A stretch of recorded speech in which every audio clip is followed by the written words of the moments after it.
What if I told you the cure for a raging infection was scraping mold off of stale bread? Or that to fix a hacking cough, your doctor prescribed a syrup made from snails? It sounds like something straight out of a fantasy novel, but for centuries, these were actual medical treatments. And the most shocking part? Science is now proving that our ancestors, in their own strange way, were onto something big. We're about to uncover some of the most bizarre historical remedies that were surprisingly effective, revealing the hidden science behind what just seemed like madness. Section 1: The Accidental Antibiotic. Let's start in the ancient world, in places like Egypt, Greece, and even China. Imagine getting a deep cut, maybe from a farming tool or in the heat of battle. Before modern medicine, a simple wound could be a death sentence. Infection was the real enemy. So, what was their solution? They would take moldy bread, mash it into a paste, and slap it directly onto the wound as a poultice. I know, it sounds completely unsanitary, but they were unknowingly using one of the most powerful medical tools in history. That mold was often a species of penicillium, the very same fungus that, thousands of years later, would give us penicillin, the world's first true antibiotic. They knew it worked to prevent infections, even if they had no idea that the cure came from microscopic fungi waging a tiny war on bacteria. Section 2: A slimy solution for coughs.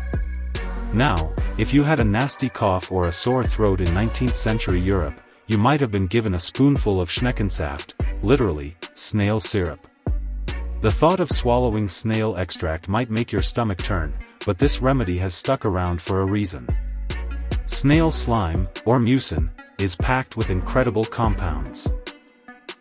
Modern science has shown that snail syrup has mucolytic properties, meaning it helps to thin and break down phlegm.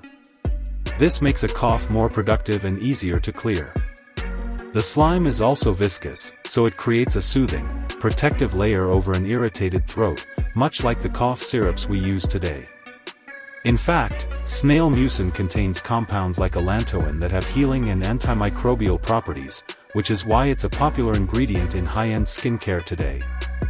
So, while it sounds gross, this slimy solution was a genuinely effective treatment. Section 3: Fighting fire with fire. This next one is one of the most extreme remedies ever devised, and it actually won a Nobel Prize. In the early 20th century, before antibiotics, advanced syphilis was a devastating disease. It often led to dementia, paralysis, and eventually, death. An Austrian psychiatrist named Julius Wagner-Jauregg noticed something odd. Patients who contracted other diseases that caused high fever sometimes showed improvement in their syphilis symptoms. So, he had a radical idea. What if you could fight one disease by intentionally giving a patient another? He started infecting neurosyphilis patients with a controlled strain of malaria. The logic was terrifyingly simple: the intense, recurring fevers from malaria could actually kill the heat-sensitive bacteria that cause syphilis. It was incredibly risky, a true, desperate times, desperate measures, approach. But for a condition that was otherwise a death sentence, malariotherapy was one of the first effective treatments ever found. It showed unbelievable ingenuity in a time before antibiotics and earned Wagner-Jauregg the Nobel Prize in 1927. It's pretty amazing how much medical wisdom was hidden in these old practices, isn't it?